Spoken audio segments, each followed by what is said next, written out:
कि बकरी का इंश्योरेंस क्या होता है। एक्चुअली जो इंपॉर्टेंट पॉइंट्स है बकरी के इंश्योरेंस के बारे में, जो गोट का इंश्योरेंस है उसके बारे में, कि ये इंश्योरेंस जो है उसकी ज़रूरत क्या है, उसकी नीड क्या है। उसके बाद आता है कि उस इंश्योरेंस का हमें प्रॉफिट क्या होगा और उसका यूज़ क्या होगा। ये तीन इंपॉर्टेंट चीज़ें हैं बकरी के इंश्योरेंस के बारे में।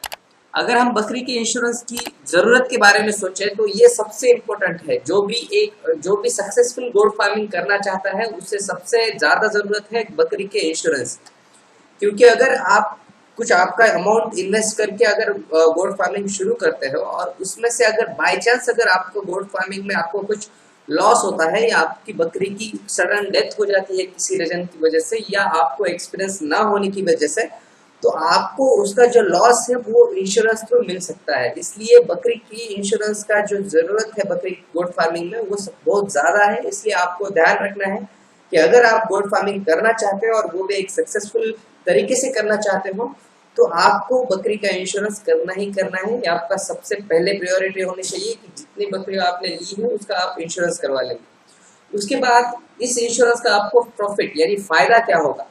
अभी मैंने जिस तरह से मैं आपको पहले ही बोला है कि अगर आपकी बकरी की डेथ हो जाती है, ये डेथ होने के बहुत सारे रीजन हो सकते हैं। क्लाइमेट चेंज हो सकता है या आपको कुछ एक्सपीरियंस नहीं हो और आपसे कुछ गलत ट्रीटमेंट हो जाती है या फिर आप किसी रीजन की वजह से जो कोई ऐसा रीजन हो जो आप उस बकरी को जो हो रहा है वो पहचान ना सके जिसकी वजह से उसकी डेथ हो सकती है।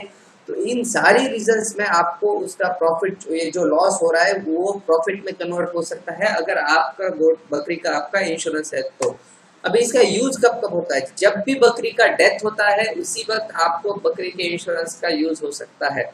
अगर बकरी चोरी हो जाती है या किसी और कोई रीजन हो तो आपको उस इंश्योरेंस का कोई भी फायदा नहीं होता है। अगर आपका इंश्योरेंस है और बकरी का अगर डेथ होता है तो उसी वक्त आपको उस बकरी के इंश्योरेंस का फायदा होगा, उसी वक्त आप उस बकरी के इंश्योरेंस का इस्तेमाल कर सकते हो। तो ये है इंपॉर्टेंट पॉइंट्स बकरी के इंश्योरेंस के बारे में।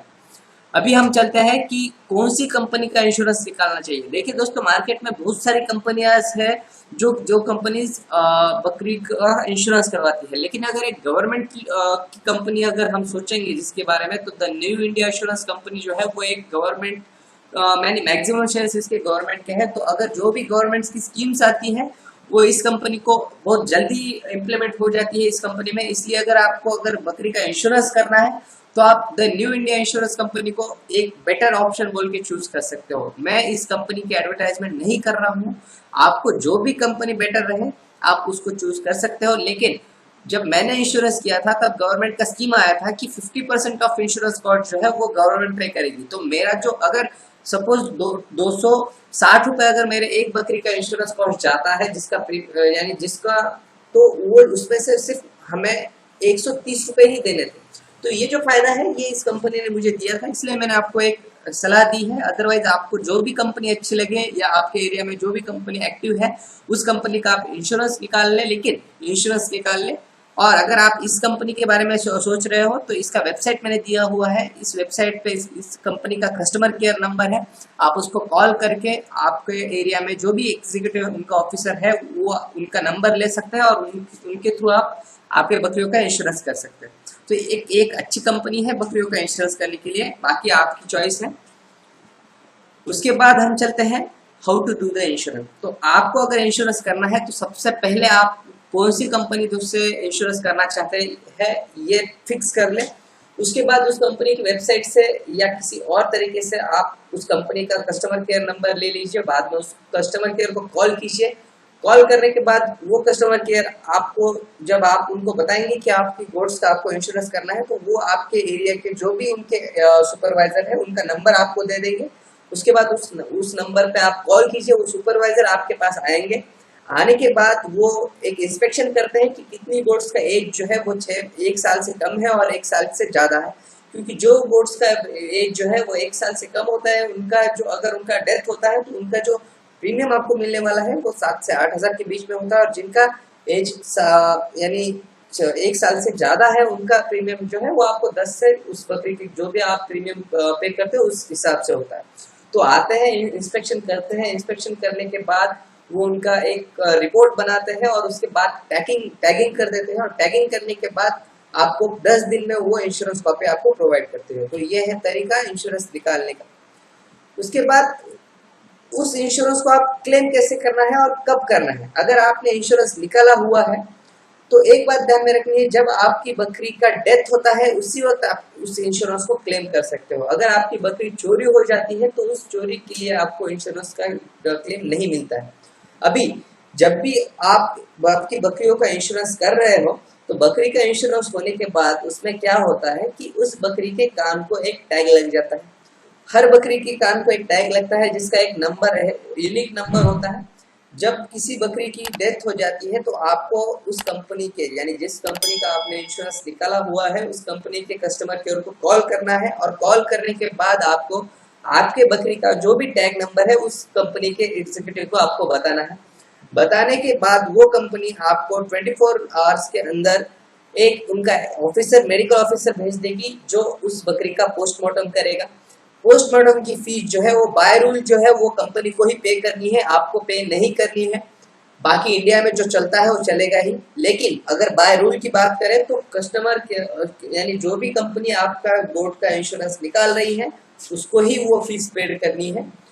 तो ये मैंने अभी क्लियर कर दिया है यहाँ पे। एक बार पोस्टमार्टम हो गया तो वो जो एग्जीक्यूटिव आपके पास आया था वो बकरी का पोस्टमार्टम रिपोर्ट आपको देगा।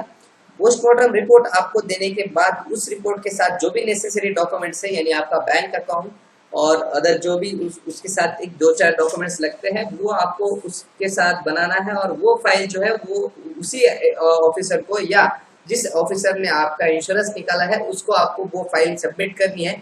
फाइल सबमिट करने के बाद अकॉर्डिंग टू द रूल 15 दिन के अंदर आपको आपका पैसा जो है आपके अकाउंट में क्रेडिट होना ही चाहिए, और ये पैसा क्रेडिट होता ही है। इनकेस अगर आपको कुछ लेट हो जाता है तो उसमें 2 रीजन हो सकते हैं कि आपका क्लेम जो है वो जेन्युइन नहीं है, यानी आपने आपकी बकरी मरी नहीं है फिर भी कुछ ऐसे ही झोल झाल करके आप उसका क्लेम करना चाहते हो, या आपने जो डॉक्यूमेंट्स प्रोवाइड किए हैं वो वैलिड नहीं है। ये 2 रीजन अगर होते हैं तो ही बकरी का इंश्योरेंस का जो पैसा है आपको लेट मिलने के चांसेस है। लेकिन अगर आपको एक प्रॉपर आप जेन्युइन क्लेम कर रहे हो तो आपको आपका पैसा जो है वो 15 दिन के अंदर ही मिलना चाहिए। और अगर ऐसा नहीं होता है तो आप उस कंपनी के कस्टमर केयर को कॉल करके पूछ सकते हो। अगर कुछ जेन्युइन रीजन है तो वो कस्टमर केयर आपको वो रीजन आपको बता देंगे, अदरवाइज वो ज़्यादा से जल्द कोशिश करेंगे कि आपका इंश्योरेंस जो है वो आपके अकाउंट में क्रेडिट हो जाए। अगर इन केस इतना करने के बाद भी अगर कुछ नहीं होता है तो आपको राइट है कि आप उस कंपनी के ऊपर केस कर सकते हो। और अगर आप केस कर देते हो और उन्होंने उनका जो टाइम लिमिट है उस टाइम लिमिट में अगर उन्होंने पैसा नहीं दिया है आपको तो उस अमाउंट के 3 गुना ज्यादा आपको अमाउंट कोर्ट देता है, वो भी 1 या 2 हफ्ते के अंदर। उसके लिए आपको ज्यादा देर तक केस में लड़ने की, कोर्ट में केस लड़ने की जरूरत नहीं है, क्योंकि इसका ऑलरेडी बहुत सारे रिजल्ट्स आ चुके हैं। तो उस रिजल्ट के रेफरेंस से आपके जो भी लॉयर है वो आपको बहुत जल्द से जल्द आपको पैसा यानी दे सकते हैं।